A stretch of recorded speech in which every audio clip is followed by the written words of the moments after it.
Welcome everyone to another Tesla Beat. It is episode 89, and we are in our first full week of March. It's crazy. It has been nonstop Tesla news pretty much since January 2nd. Well, I guess January 1st since the Cybertruck bomber. But yeah, it's been just a crazy ride. So thank you again for joining us. And of course, never a dull moment in the Tesla world. Brian, Hans, and Joe, how's it going? Great. Staying busy, man. Is there any news this week? That's what we need to find out, for I do not know. Well, you can't spoil any of that news. Yes, slow news week. Nothing's really happened. Yeah, Let's try covering Ford in this way, and tell me how hard we have to scrape to fill 30 minutes. Oh man, for real. Well, let's get into it. So, Tesla B89, Grok with another banger as always. Grok images. All right, so the stock has been going down. It's about 32%. I do want people, so I think people get so siloed in the Tesla world, but the overall market is just doing horrible right now. So just make sure, when you're looking at Tesla stock, make sure you go and look at, what is it, the Fantastic 7 now, whatever they're calling this stuff. Or, go look at some of the other, the S&P 500, just see how things are trending. But right now, the overall market is, had an insane rally after Trump got elected. I think Tesla stock went up almost 100%. And now it is down to about 260. And last week it was about 288. So we are seeing, again, it's all macro. Funny enough, I did have two news reporters trying to make this a story and how Elon continues to dump the stock and how the Tesla sentiment is, impacting owners, but had a good chat with them. But this is always something to just look at the macro on what's going on outside of even the Tesla stock. Okay, so I think Sawyer actually put out, so this may not be something news for you guys. Some of you may have seen this, but Joe actually is getting his Joe and his wife June are getting their new Model Y launch series delivered on Saturday. And I know other owners are getting deliveries as well, but they're actually inviting some other people as well. So I was able to get an invite. It seems like potentially more of like a friends and family type thing, to be honest with you. I don't think it's going to be, they're trying to make it a decent moment, but it's not like I've only seen maybe one or two other people with this. So I think it's pretty low key. Again, we've been seeing Model Y deliveries already happening, but who knows what this experience will look like. It may include potentially able to like walk the Model Y production line. I mean, we'll see. But these are going out, and I think I've only seen, I think outside of Joe, who is physically getting a car delivered, I think I've only seen Sawyer post this. So it's not something that everyone's getting invited to, but just something that seems like a pretty small event potentially for employees and their families. Yeah, we're very heartbroken by the brand and very disappointed. So we want to go ahead and buy another Tesla. Well, yeah. I'm so upset. I told someone this last week, a couple of weeks ago. It was Teresa from the Owners Club of Washington. I have just, I've had it. My Model Y has been good, I guess. But you know what? I think this year I'm going to replace it with a Juniper. Oh man, that brand damage. I've just had it. I mean, I'm just so mad that I don't have a rear infotainment system and a smoother ride. So. And AI4? I have that already. But, oh, you do? Okay. And I refuse to call it that because my car doesn't actually get smarter without the cloud. AI would imply that my car can learn from my driving, and it can't. So yeah. And when I bought it, it said hardware 4. Hardware 4 is what I have. But can't it learn from your driving, essentially? No. It still thinks my house is in the alley and my hedge is a perfectly great place to drive into when I'm unparking. Note to self when I go to see Brian, if I'm ever in the Pacific Northwest, don't drive into the hedge. Disengage That's like seeing a brick before I go into his. I do tell everyone who's coming to visit me, I'm like, don't listen to it when it tells you to go down the alley. There's no access from there. All right, Joe, this one to you, man. I was on mute.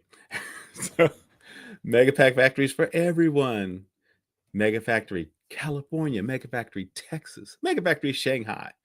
So so if anybody who is in the Texas area, based on reports, the third Mega Pack factory, if somebody wants to go get the drone shots, is at 111 Empire Boulevard in Brookshire, Texas.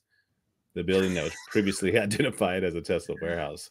So it's there. People can get some drone shots. Does anyone know, Hans, where is this? So it's outside of Houston. Like, I guarantee you that Joe Tegmeyer is, and I haven't talked to him about it yet, but like, this is not really any farther from Joe than Austin. And so it's almost assured that we'll have some Joe Tegmeyer Mega Factory. I mean, this location is huge. They're probably going to name it a Gigafactory because it's way bigger than Lathrop. It's way bigger even than Shanghai.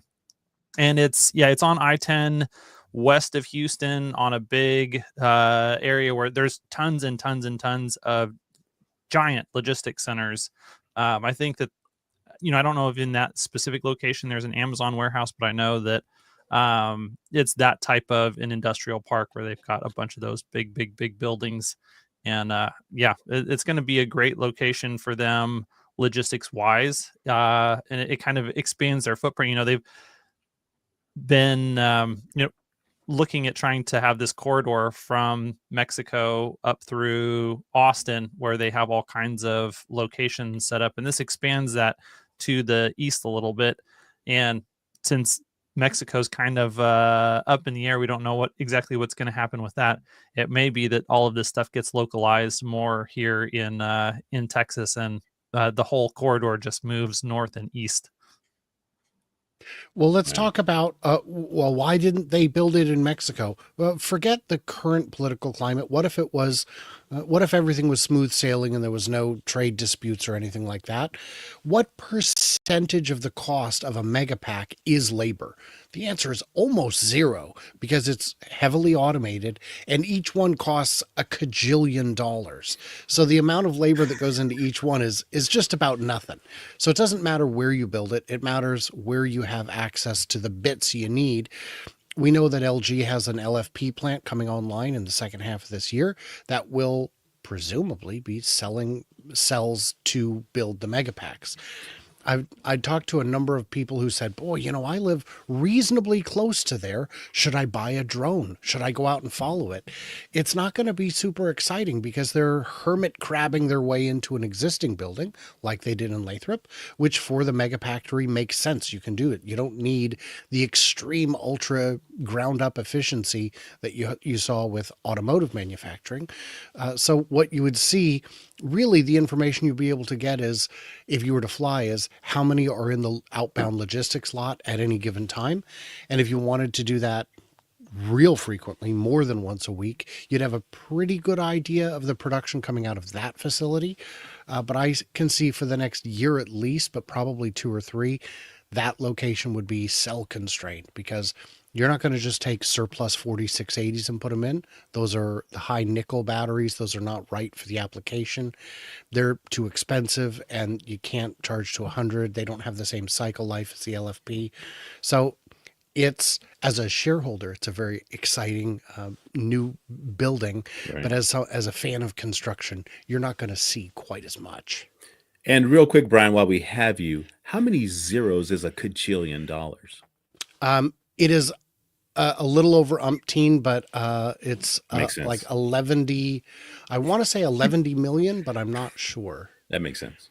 Mm-hmm. And yeah, I think based on what you're saying, it's really interesting. And Joe, keep me honest here from your recollection of our tour that we had at Lathrop. But I do know, just like anything, they try. I think what they learned from the Model 3 ramp is you can't automate everything out the gate, right?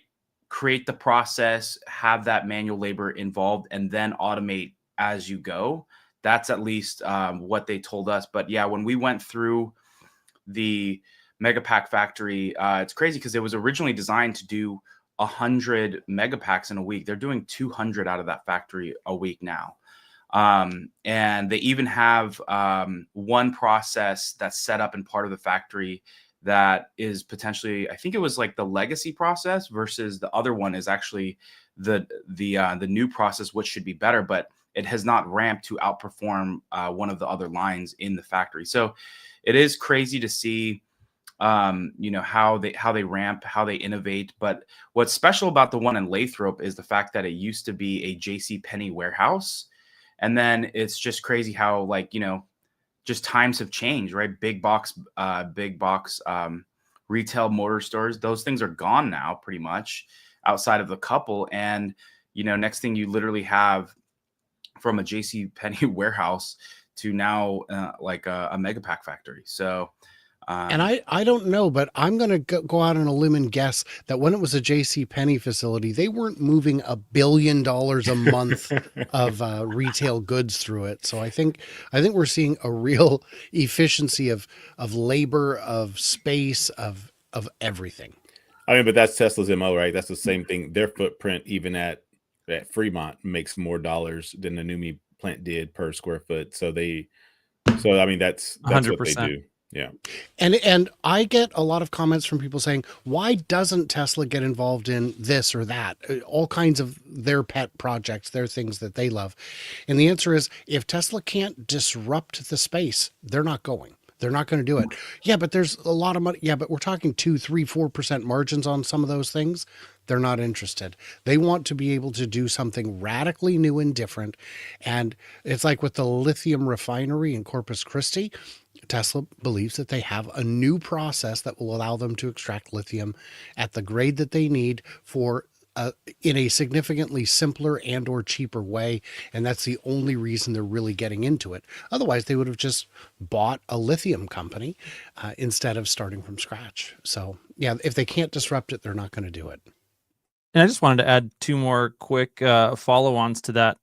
One of the things to note with this new mega factory is that the initial planned production out of it is smaller than even Lathrop for the time being. And to Brian's earlier point, that's probably going to be because they're cell constrained. So even though the building is huge, they're probably not going to be, fully utilizing the space that's there for some time because of the constraints in being able to source the batteries. And maybe we'll see those ease once the lithium plant comes online, and maybe they can do their own in-house LFP cell manufacturing. We know they're working on that in Giga Nevada. And but then the other thing that I wanted to add was the primary reason that we wanted to go set up this manufacturing plant in Mexico was because you get access to cheaper labor costs. And especially for cars, which have higher labor content than mega factories, that's a big deal. But we are rapidly approaching the point in time where Tesla's going to be deploying hundreds, if not thousands, of Optimus robots in their factories. And it could be that we don't end up needing to build factories in places like Mexico for labor reasons, because we're going to be able to automate those labor tasks with Optimus. And so you could see actually a lot more of the production being set up here in the United States. I think that would align very well with the current geopolitical trends of trying to onshore manufacturing and production here in the United States. And the way that those things are shaping up, we may never get a gigafactory in Mexico at all. So I'm going to push back on that and say it's not, the labor isn't the big benefit, but the trade agreements. Mexico is in 13 different free trade agreements. That totals 50 countries. That's more than twice as many as we have. If you have a Cybercab factory in Mexico, it can export to all of the TPP countries, the Asia Pacific countries, all of South and Central America, and a lot of other places as well. So even if it cost more, even if labor was somehow more in Mexico, it would still be cost effective from a trade perspective in terms of tariffs. That's interesting you say that, because in my brain, in looking at everything that's happening geopolitical wise, I was thinking, boy, we dodged a bullet not building a factory in Mexico. But you still think it's viable and they should definitely go forth with it? for other reasons, not to import to the U.S. But it's worth noting that in dodging that bullet, I think we're also the ones holding the gun. So I'm not sure how that part works. But yeah, there are other reasons, and it's nice to have a diverse supply chain, because if you have one factory and a hurricane hits it, you're out of business until it's fixed. And we saw during the pandemic that if we'd have had all the factories running we have today, the shutdown hit different countries at different times. And even just with the two factories, Shanghai and Fremont, Tesla was able to maintain production. I mean, I was cheering from the sidelines, surely, but to maintain production somewhere pretty much all the time. So that was, helpful. Hey, you own part of the company. You can say we. It's all right. That's true. Between Elon and I, we own about 17, 18% of the company. Brian, quick question to you. I maybe remember this being mentioned, but as part of Mexico, did they have minerals, or was there like natural resources that were also very attractive there as well? Or is that just something I'm making up? No, they don't have anything special there in terms of minerals. There are currently no lithium mines in all of Mexico. I think there's 1 or 0 phosphate mines, so it's not for LFP either. No, it's just the labor and the politics. Monterrey is reasonably close to a great port, but it's not that. Argentina and Chile are the primary South American countries where you're going to want to get raw materials from, whether that's lithium or some of the other things. And you can get them duty free, so to speak, because they are in the same trade agreement. Oh, so we need a factory in Chile, Argentina. Well, I feel it would make sense to have a lithium refinery in those countries, because then instead of exporting ore, you're exporting lithium. But yeah. I feel like given the relationship that Elon has with the Argentinian Javier Milei, maybe they could make that happen, but who knows? This is, as we know, this stuff takes forever. I mean, India is finally coming to fruition, but it's taken a moment to get there.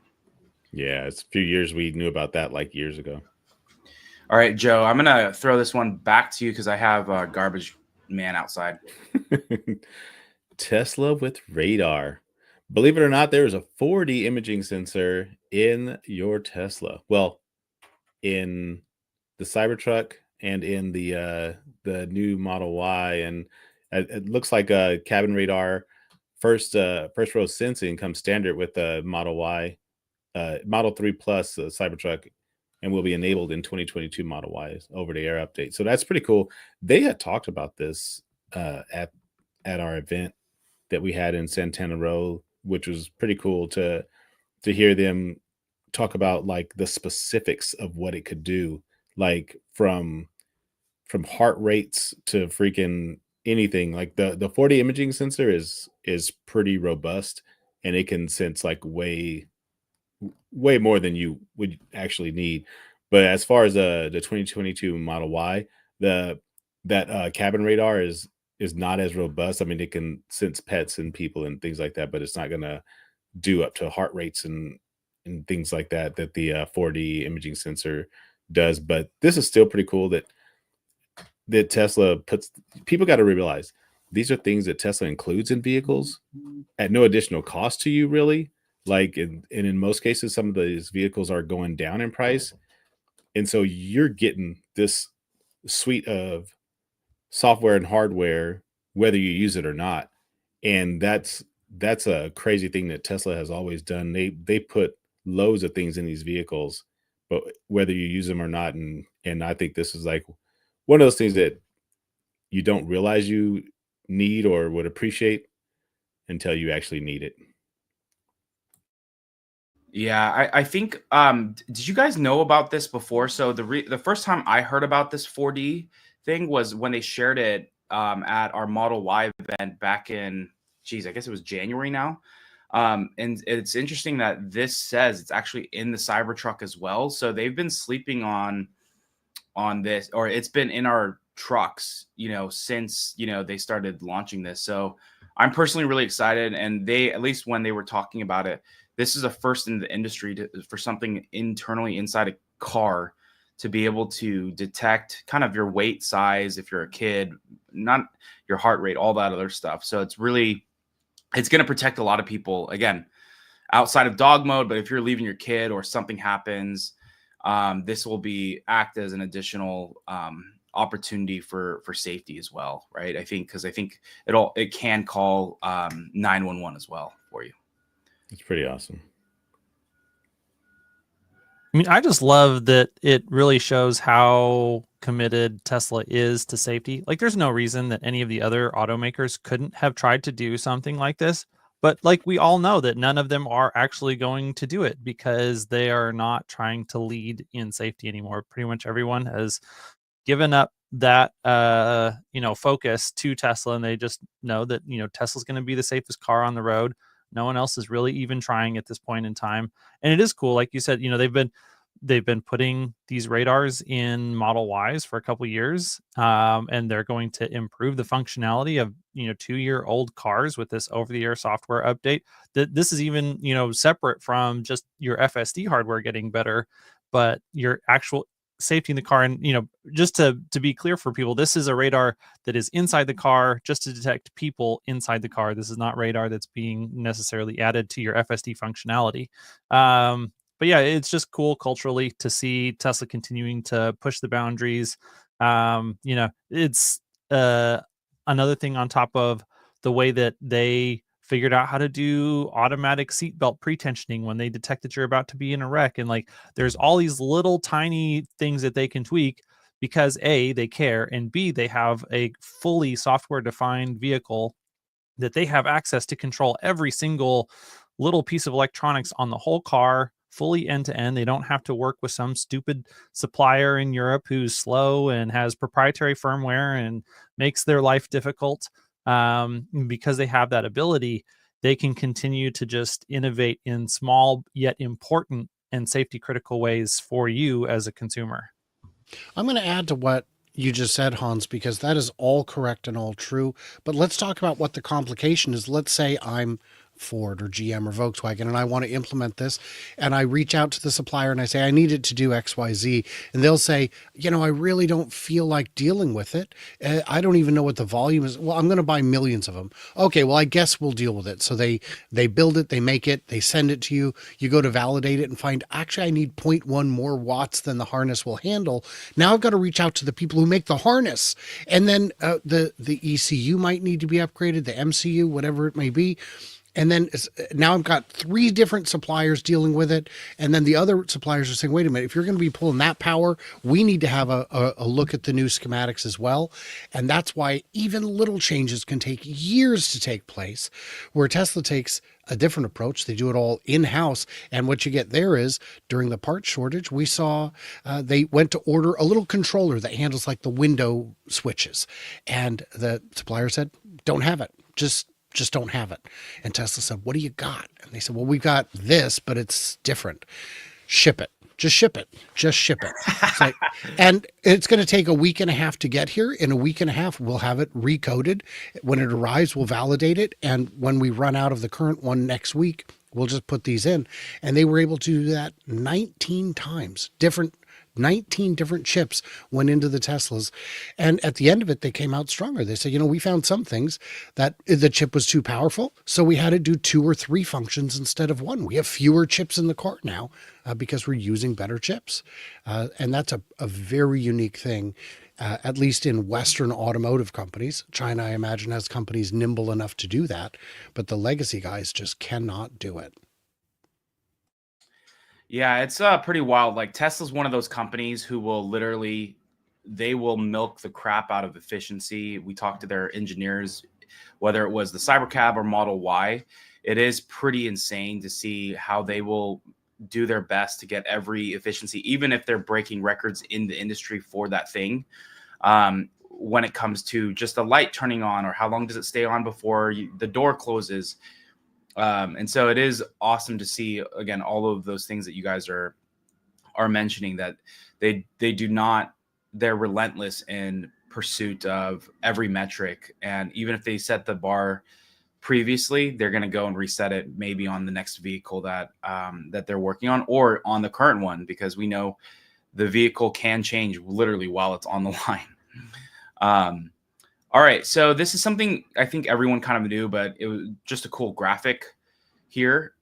Tesla is the best selling car in the world, both gas and electric. And so it is pretty insane to be able to say that. Again, you're not just talking best electric vehicle, you're talking the best car on the road. The thing is, I think this year we know that they've, I think something to look at going into this earnings call, sales will be down because they shut down the factory for weeks, and their engineers were flying all over the world literally to make sure that production was headed in the right direction for every single one of their gigafactories that are producing the Model Y. So, which is 4 across the world. So they were doing this simultaneously. But still a really cool stat, because again, if you look at the history of this company and where they would have been, whether they were going bankrupt or fraud, no one would have ever signed up to say that this would be the best-selling car in the world. And not only that, too, it's beating out the Ford F-150. I mean, you got Toyota, which has just held the mantle for the most cost-efficient vehicle and best maintenance. I mean, those are great cars. But now it's great that Tesla has been able to take the kingpin and really knock them off the stand. And no one would have thought about that. That's what's crazy about it. Hilariously, in the chat just now, Jess said, why would 540,000 people buy a freaking Tiguan over a Model Y? We don't know. We don't. Some questions are too big for science to answer. Facts. Yeah. And well, I won't go down that rabbit hole. Well, let's discuss it real quick. Why is when you've got the best selling model in the world, how do you sell more? You could make it a little bit cheaper. They've done that, and they may do that again this year. They've got some efficiencies to eke out, but you make it better. You make it a better car, and that's what they've done. I've had a chance to drive the new Model Y. I imagine some of you out there have as well. It is a smoother ride. It is a gentler ride. It is a more refined interior. It is quieter, and it costs Tesla less to build it than the older Model Y, which means they can cut the price a little or increase the margin, or even both. And that's how you get more units. And because it's a little bit simpler to build, by the end of the year, we may see these couple weeks that it was down evaporate. We may see the shortage from that time evaporate.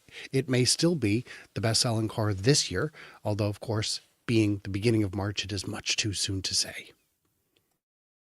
Yeah, different variations, like what Matt in the chat is saying on YouTube. Like once the rear-wheel drive version comes out and different things like that, like you got to remember this is still the launch series, and whatever SKUs they have are left over from the legacy version of the Model Y. No, if you want to sell more, you do what Toyota does with the Corolla. Do you know how many completely different cars are called Corolla?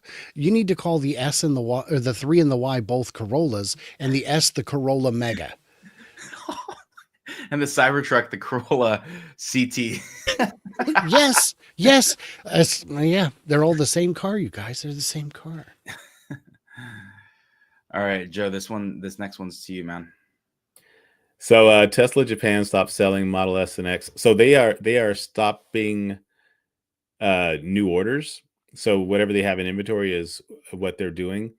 Now I put hint on here because everybody who's aware knows that they stop production of vehicles when they are about to bring something else out. So I think this is a hint at the refresh coming later this year for those vehicles. And Franz certainly didn't mention anything about that in his interview with Ryan recently. Neither did Lars that say that. So they were actually both on the Ride the Lightning podcast. They were both saying like, yeah, and JB's going to be on. In fact, that interview may already be out. Well, today, Thursday, yeah, for sure. That's going to be awesome, man. So yeah, this is pretty cool to see that those vehicles get like a more of a refresh, and I've talked to some people that are working on various things on this particular vehicle, and they are excited for people to be able to see what it looks like. So that's going to be exciting. Can't wait. Yeah, and I think didn't they just announce the UK too is going to stop selling them as well?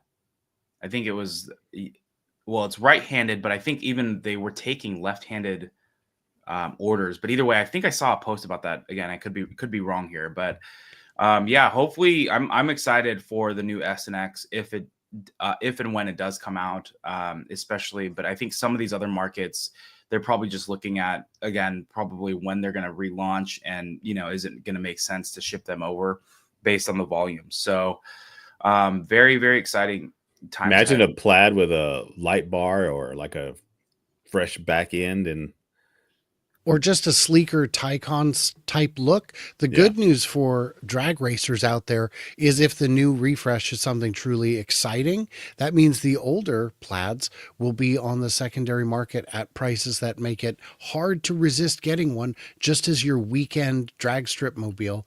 Because those cars, if you haven't had a chance, it is an amazing machine. It will wrap the face fat around the back of your head in a second flat. It is amazing. Yeah, and if any indication of what we're looking at with the Y and with the Model 3 refresh, you're looking at a completely new looking vehicle when the S and X get their full redos. That's going to be pretty awesome. I hope so, because the previous refresh of the S and X was not terribly refreshing. Right. It was just a facelift, if we're being honest. It was just a little work around here is all it was. Exactly. All right. So jumping into the next headliner. So I think, like I said, I think this is a spectacle. I think especially this weekend, both in Fremont and in Giga, Texas, they will be hosting a Model Y delivery experience event. And this is just super cool. Like I said, I mean, go drive this car. If you have time, it should have opened up more cities. But if you have had a previous experience in a 3 or Y, this could be the time to go just check it out, see what you're working with, and potentially even trade in your current one. Because in my opinion, the upgrades are just absolutely stunning. And this really makes the upgrade worthwhile, in my opinion. So, and the neat thing, if you get a chance to look at this in person, is you can see right into the casting on the front. Yeah. And that's a perspective you don't usually get without doing a little bit of surgery on your car, which most people don't want to do. They need to sell models of this thing, man. That'd be or like a die cast, right? No, but you want the exploded view. You want to build it yourself. Yeah, I think that's freaking cool. A 9-piece puzzle. We should ask Sandy if he tears down one, which will probably happen. Right. He will need to do that. Okay. Battery production secured for the future. LG's new 5.5 billion 53 gigawatt battery manufacturing plant in Arizona will start production in the first half of 2026 to meet orders from Tesla and others. This includes 4680 cells and LFP batteries at this facility. A quote, the construction of the battery plant is well on track with production set to start in spring of 2026. So this is really exciting. I mean, like I said, it's going to continue to help the supply chain, continue to help produce things faster and quicker. And really, again, the more I think battery manufacturing that comes to the United States will benefit, especially companies like Tesla, who produce here. Thankfully, they produce in Europe along with in China, but this is also very exciting. It's kind of weird that this building doesn't have more solar for an Arizona plant. You would think there'd be solar all across. It's on the parking, but not the building. Yeah. Yeah, they're not. They haven't called Tesla yet to set that up. This render needs an update. Exactly. And I really want to know, is that render in the back, all that desert out there, is that real? Probably is. Yeah, for Arizona, for sure. Yeah. All right, Joe, this one's to you, man. Yeah, no, last time I was in China, I can't tell you guys how amazing. No, I'm just kidding. So FSD in China is legit. This is pretty cool to hear. Well, first of all, the 50-minute video is pretty awesome. I mean, they sped it up so you don't have to watch a full 50 minutes. But but them screaming and yelling, experiencing FSD and all the things that it does for the first time is like pretty awesome. It reminds me of that video of you and Tesla Raj when you had the FSD. It just freaking, it was so epic. But also on the other side, you have FSD navigating dirt roads in freaking the mountains in China like a boss. Like it's just I don't even know if that video sped up, but it looked insane. Like he's just going through the mountains on FSD on a dirt road. It's pretty awesome. They are really enjoying the FSD rollout in China, and Wall Street's missing it, but that's okay. That's okay. And that's the thing is I had a special guest on the show this week, road guy Rob, who does all kinds of videos about highway projects and bridges and things like that, where we're talking about how the future of roads will change and parking lots will change when autonomy is here. And he's in the camp that it's not coming for a long, long time. And he said, well, look, it doesn't work unless there's really good road markings. I said, we're seeing footage out of roads on which I guarantee you it has never been tested. A windy, unmarked dirt mountain road, and it handles it just fine, even with oncoming traffic. This is what you need. This is how you scale into infinite roads. And I think people are going to be caught off guard as it continues working. Yeah, as I've been testing for now a little over 4 years, the thing that's been crazy about FSD is, and even Elon shared this over time. I think Elon, remember that famous drive around, I think it was V12, V13, whatever it was, around Palo Alto. And he shared that, you will just be able to type in the GPS coordinates and it will navigate there without any information about the roads at all. And so I think that that's going to be the case. And what's interesting is, again, we all know regulations will potentially stop this from happening for a minute. There are signs, obviously, with Tesla going into India, but you take a place like India and put in GPS coordinates. Obviously, you'll probably you need something better than hurry mode versus like super aggressive or something.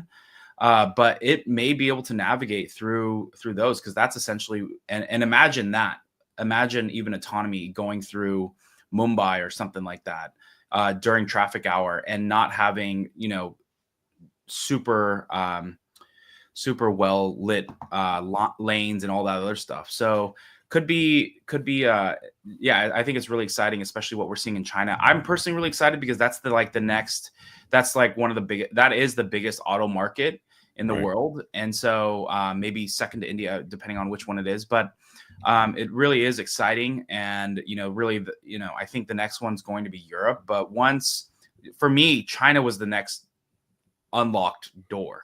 And I think I'm really excited to see all of the videos that are coming out of China. I hope they really enjoy it and looking to see this continue to roll out, because when I was in at the Tesla Takeover Asia, they only had enhanced autopilot, and their roads are very well defined out there. So there was no reason, even in Malaysia, there was no reason for it not to be on.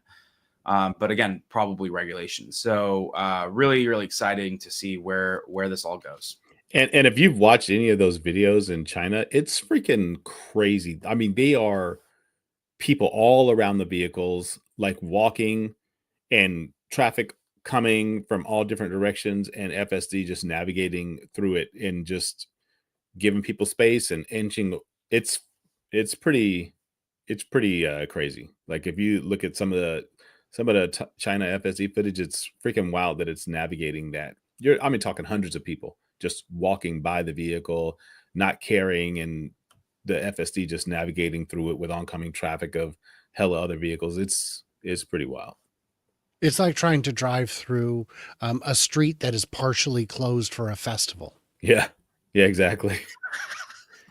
Yeah, no, the footage looks insane, man. It's like FSD is doing that. Like, that's crazy. When I was driving on FSD last night coming home, and it beeps at a person who's down the street getting in their vehicle, opening up their door, and it just like highlights them red, and it's like, "Dee-dee-dee-dee," like, you know what I mean? Like, and that person's, I'm not gonna hit that person. They're way, way down the street. Like what? Like, but watching those videos, it's like, holy cow, it was just like going right through it, like freaking nuts.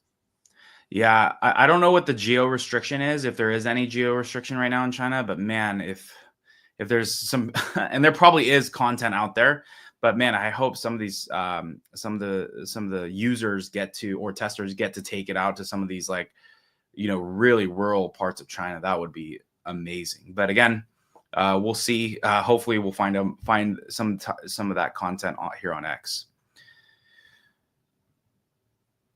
Okay, so we know that Tesla China has been in a major slump, not because there's been a lot of brand damage, I guess, out there, and they're shutting down the factory.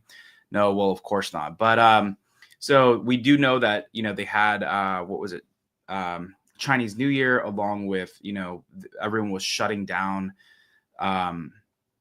We were shutting down the factories to kind of build out the production line. So I think Sawyer put out something where it almost doubled. 12,400 new Teslas were insured last week, up from 6,900 the week before. So as we can see, they're going to start ramping up again. If you look at this bottom left chart, they're going to start ramping. Obviously, things slowed down, but it's already ticking. And again, I don't know how far they're going to go with these launch series. I know it's limited edition, but some of them were sold out. But we'll see how far they go. But once they start ramping the non-launch series, this thing you're gonna start to see these charts continue to go up, because if they've been selling this well, as they were in the previous edition, I think the customers in China are really going to love this next model. So if you look at that chart, the important thing is, and I'm dealing with this every day in the comments, people saying, oh, sales are collapsing worldwide. And I say, they're not. You just can't see what's going on. The green is Model 3 sales. You'll notice the Model 3 sales have not collapsed. They're rock steady with previous quarters, year over year. This should tell you the fact that they had slightly better Model 3 sales than expected, that people still want the cars. You just can't sell a car that is not for sale. And with Model Y being suspended while they clear out old inventory before they release the new models, it means that you can't you just can't sell them. So, sales but it's definitely over. Maybe, but there's insufficient data to draw that conclusion. If you want to make conclusions based on nothing, you can, but sometimes you're going to look foolish doing so. And, it is the end of the road for Tesla. It definitely is. Guys, I've been hearing that for 6 years. One day, maybe you'll be right, but I don't think that's today. And if it is, you're guessing right. You're just guessing right. You're not actually knowing. So yeah, it's ridiculous. Especially given how tech forward the Chinese consumers tend to be. Like this brand new Model Y, like even if it wasn't for the fact that FSD is all of a sudden available now in China and it's performing really well and it's going viral on Chinese social media, just the fact that it is a much newer, better car, that alone, like people are going to want that new light bar on the back, because it's going to signal, hey, I got the newest, latest and greatest car. So like sales would return to at or above previous levels just with the refresh. Then when you layer in FSD release in China, like I think that we're going to see actually increased demand domestically there in China here just in the next quarter. So I'm excited to see people, make a fool of themselves once again on this topic. Like they have for the past decade. Well, I should check Gordon Johnson's price target. I heard he updated it by 25 cents or something, which split adjusted is quite a lot.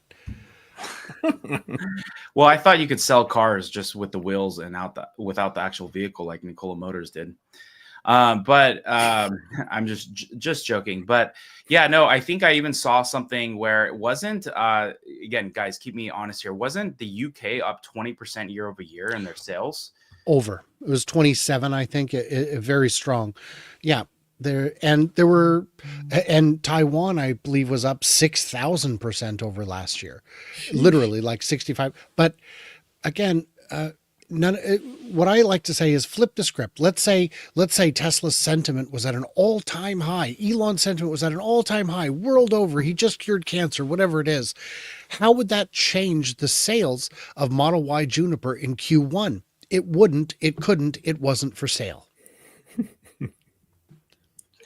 Exactly.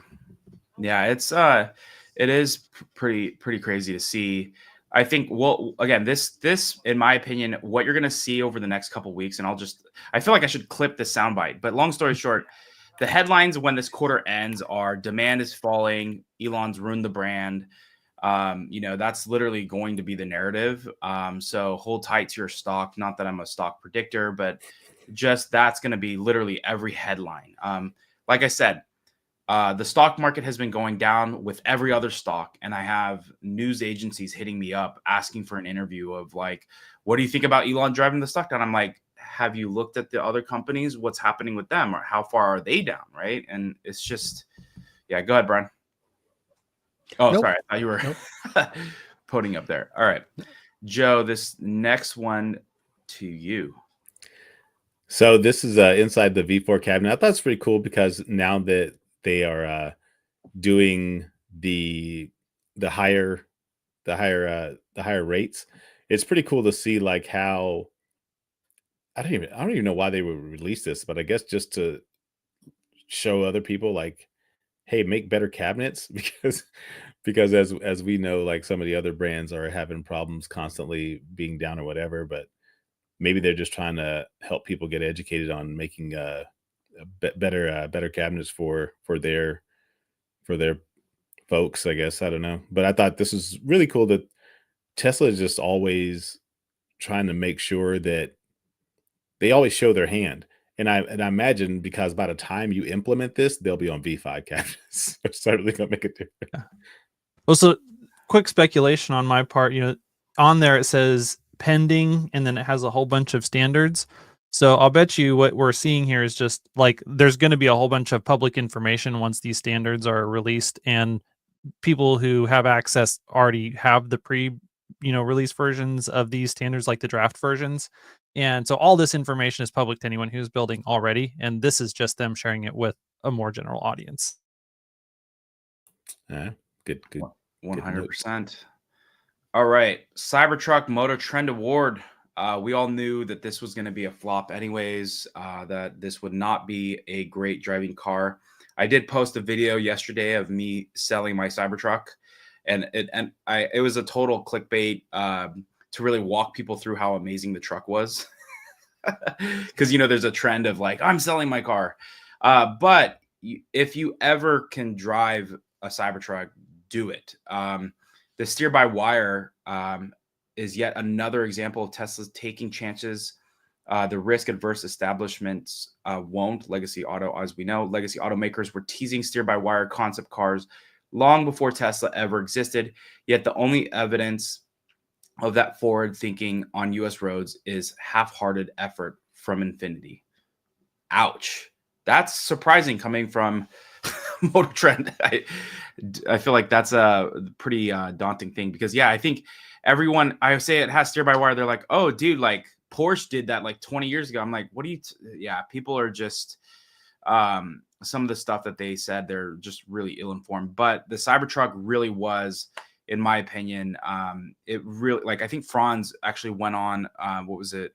Ryan's Ride the Lightning, and he said his daily driver is a Cybertruck, and he never was really a truck guy, but the experience of driving the truck really does spoil you. It really is next level. And even when I got into the new Model Y, don't get me wrong, everything inside of it is amazing, but when you compare it against the driving experience, specifically the steering and the steer-by-wire, the Cybertruck is better in my opinion. So I had a chance at the Portland Auto Show. I won a overnight test drive of a Cybertruck. Well, win is a big kind of a. Apparently, you can just go ask for one, and they will probably let you do an overnight test drive. But I was still excited because it was that, or a notepad, or a water bottle. I don't need any of that. Give me the truck. Because if you've got a lot of couples, there will be one of them that maybe wants a Cybertruck and one that maybe doesn't or definitely doesn't. Great. Let's try it out. Let's just see how it fits. Because if you've got kids, make them join you for the overnight test drive. Make them sit back there and play with their own screen, with their own sound, with their own Netflix on the highway. That is a big selling point. But the big thing is, and I was just talking with Mike from Mike's EV Garage this morning about this, he just traded in his X for a Cybertruck because it drives so nice. It doesn't drive like any truck. It drives like a mid-sized crossover SUV. It is just such an experience. And if there's any question, well, I don't like to be that high up, or I don't like anything that big. It doesn't drive like a big car. We pulled out of a pretty tight parking lot onto a road that was where we had to be right in the curb lane. And my gang was looking at the telephone pole. They're going, are we going to hit it? Nowhere close to hitting it because the rear steering makes it just ridiculously nimble. Try it out. If you're on the fence, go borrow one from the showroom. If they'll let you, just call them up and find out. Yeah, it's an amazing vehicle to go drive and test. Oh, I would add that, well, you said it's not going to work. I'll go one further. They're never going to release it. They're never going to release it. We were hearing that after it was released. Yeah, and it looks like a fridge.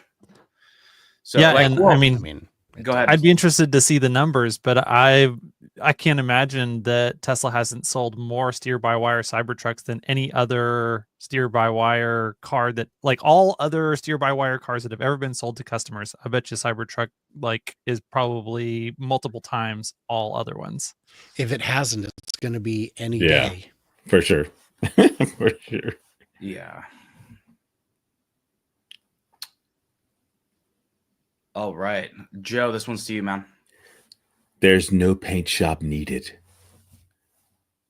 You do not need a paint shop. Okay.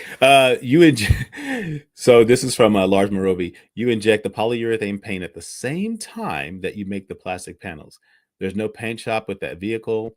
We put the colors in when we make the panels. That's it. If you want to repair it, it's just basically paint. So this is pretty cool because Sandy Monroe did a video where he talked about how this has been a process that's been around a while, and I even posted something about the brutal, or I don't care. There was a car that came out in the 70s that was like the SV1. If you ever want to look it up, it was like a safety vehicle one, and they used fiberglass, but it was like fiberglass and paint injected, like a plastic playpen type things that you see on playgrounds. It was like made out of that type of plastic with fiberglass included to make it harder. And this has been a process that's been around a long time, but the fact that they are putting it in more high-end vehicles and more production type vehicles that have never been done before is what people don't realize it's happening. Like we already noted, like steer by wire has been around for a while, but who did it better and who did it the right way going forward? And that's like Tesla's MO. It's like these things and do it at scale. Right. That's the thing. Like people have tried these things or looked at these things, but nobody wanted to take it on. You know what I mean? And Tesla does things at such a scale that these things become like, why wouldn't we do this? Like you have a cyber cab that's going to be driving around. Nobody's going to want to repair it like that. You know what I'm saying? Like, and it's going to be taking brunts and hits all the time, as anybody who's ever done Turo or car rentals. Like, but now just imagine that it gets a scrape on it and you just got to just buff it out and freaking keep it going. And that's like, that's a game changer, especially little scrapes and stuff where it'll still look like the color. You probably won't even notice until it gets like really bad. And Saturn. Go ahead, Hans. I was just gonna, briefly say that Saturn did, offer some vehicles that had plastic body panels as well for a while, and I it worked remember out all right this. for them, for the time, but Yep. they didn't really do it at scale. And so, just to build on that, it is a process that has been used. I'm sure there's going to be some innovations to this. This is not going to be the exact same process, but it's an overall style of thing that has been done. And then just to reiterate for the viewer base that this saves a lot of money on this vehicle, because you dramatically reduce the number of things that have to be painted. And if they can not only get the process dialed in, but then can also get the color match dialed in, like Yep. it's possible that they'll be able to just replace body panels. And obviously for the Cybercab, you can have it in any color you want as long as it's gold. And so they could replace Exactly. any body panel on any vehicle with the color match ability, if they can get that right. With just a brand new, just go in the back, grab a panel, pop it on. Or hopefully they also have some ability to do some color repair right on the vehicle for small scratches and things. And all of that makes it's lighter, so that helps with range. Plastic is cheaper than metal to make in the first place. The raw material is cheaper, the manufacturing process is cheaper, and then the painting process is cheaper. Like, this is just win-win-win all the way around from a manufacturing and cost and weight standpoint. Yes, Hans is right on all of those. On the manufacturing, if you can pull up videos. Oh my gosh, my camera's still dipping. You can pull up videos all of how plastics are manufactured, and they pop out of the machine way faster than steel can be stamped. It'll just fly out of there. It goes very quick, and because the paint is injected at the time of the molding, the paint is bonded. It's not going to chip. It's not going to flake. And to the people asking, yeah, but how's it going to handle? I live in Texas. I live in Arizona. I live somewhere hot. Well, you already have polyurethane bumpers on your car. How do those handle? You already have plastic panels. You just never realize it because you never think about it because you don't have to. That's how it's going to work. And the fun fact on the Bricklin SV1, the safety vehicle one, would you believe Bricklin Motors is trying to build an EV, and you know who owns it? The same guy. Mr. Bricklin is still alive and making cars, or trying to. Remains to be seen if he'll make more than he did last time, but my money's on probably not. Yeah, I just wanted to echo what was said by the panel is that what's crazy about this is that you're looking at something where they reduce the amount of parts by close to 50+% from the 3 to the Cybercab. They literally deleted, and now you get rid of another aspect of cost by injecting it while instead of having to pay for, like, let's say the gold paint. And as we know, various variations. Franz mentioned this on the Ride the Lightning podcast as well, because I think Ryan was like, "Hey, can we have all the colors being the same price?" But it sounds like the particles, depending on the actual paint color, can cost a different amount. But with this, again, this is a very utilitarian vehicle. It's meant to do thousands of rides, if not tens of thousands of rides. And it's meant to literally for you to be able to go in, use a robot to be able to clean the thing out. No crevices are stuck. And so I think, again, it's just when they think of the cost, and again, I'm making this up. They look at the Model 3, they look at the mix of the cost of goods. They probably looked at each thing. They were able to delete 50% of them. And then the next thing probably was low key. It was like paint. How can we save money on that? And so it really is exciting to see, because again, they're already building the production line in Texas from what we know. And so I'm really excited to see them get ahead of this. One other thing too that I kind of wanted to end with. So there's two things that I wanted to end with. One of them being, and I don't know if maybe Brian and Hans and Joe, you guys can give us, like, what are you guys seeing in your various locations? But it does seem like, some vandalism is happening to various, stores, superchargers with owners. But what are you guys seeing, and what are your thoughts on this? So I'm an hour north of Portland. I did my overnight test drive of the Cybertruck. I had 2 middle fingers and a woman roll down her window and scream boo. I'm not afraid. I'm reasonably confident she's not a real ghost, but that's a different matter. Last night, apparently, in Oregon, in Beaverton, just outside of Portland, shots were fired at a Tesla sales center after hours.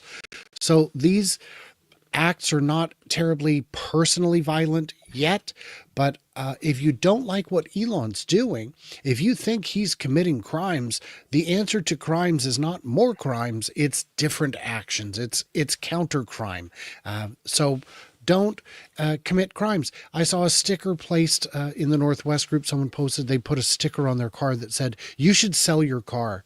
Why? So you can put the sticker on the next owner's car next week?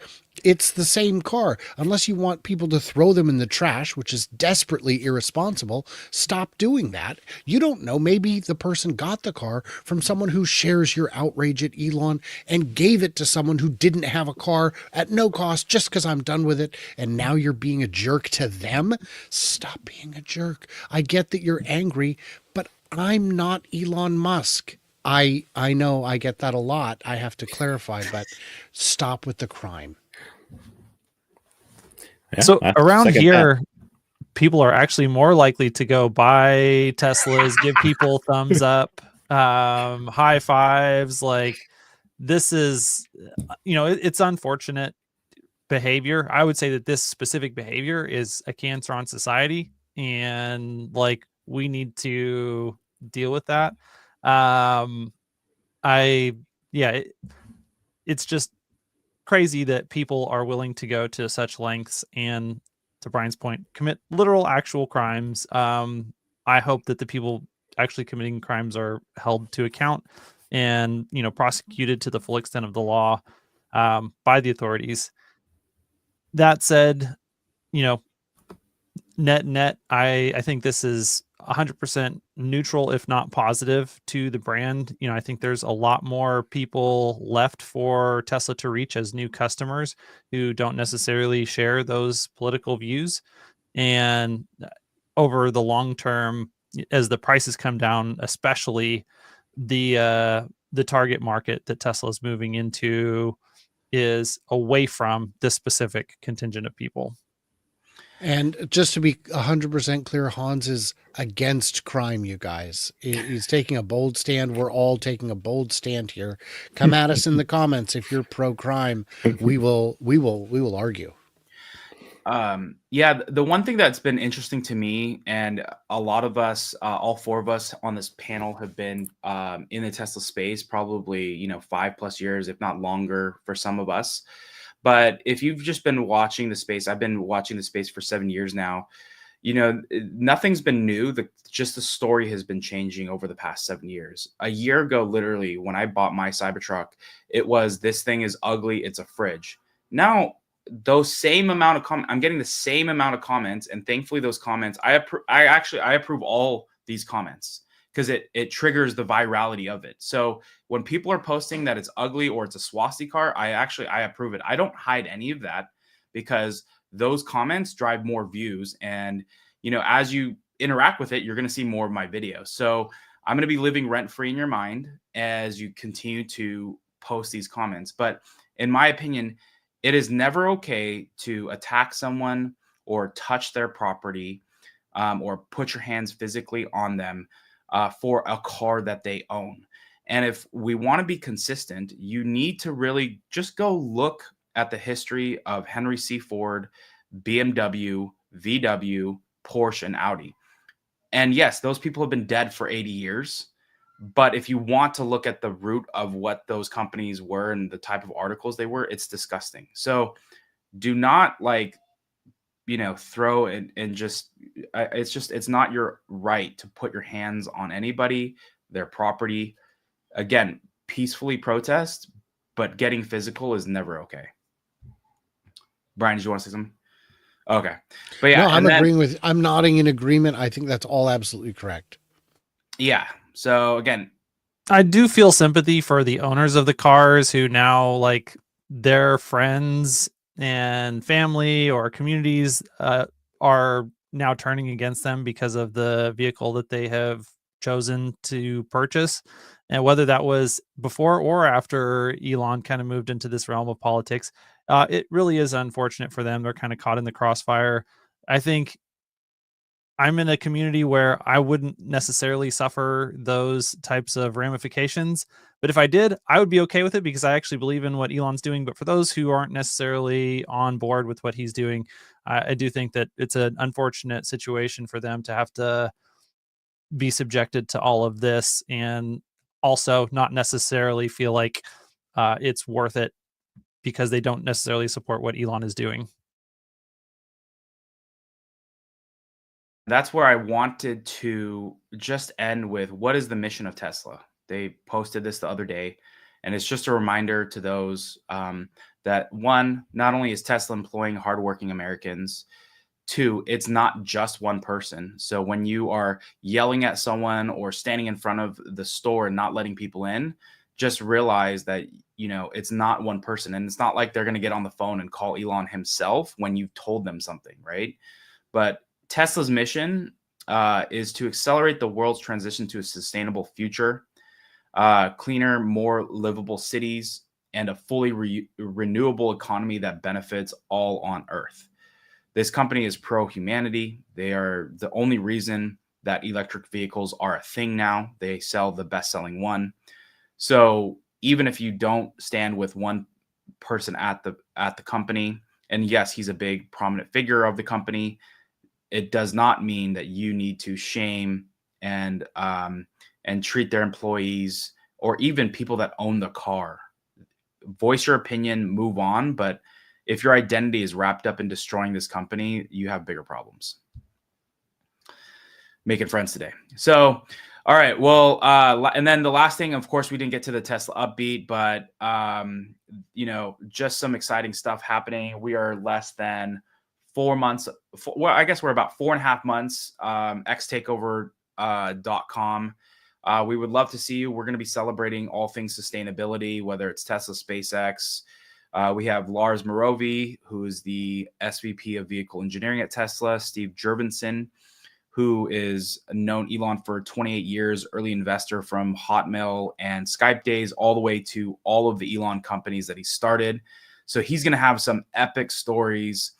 And then we have some amazing other speakers that we'll slowly be announcing over the upcoming weeks. We've started slowly reaching out to them as we've kind of put in place our keynote speakers. But again, more to come on that. A lot of exciting stuff. So we will hope to see you July 26th in San Luis Obispo, in the Bay Area. We are not in San Luis Obispo, in the Bay Area. So I think I've just been saying that for the past 3 years. But hopefully we will see you there, and we will catch you guys all on the next episode. Please, again, give Joe a shout out because he hoards Tesla stocks. And thank you for making the deck. But please also patronize Brian, FutureAza, and then Hans as well. Their channels and handles are tagged both on X and YouTube. Hans's referral code is there. Please make sure to use his instead of Joe's. And I think Brian has already maxed out his somehow. But either way, we will see you guys next week, and make sure you like and subscribe, and we'll see you guys next week.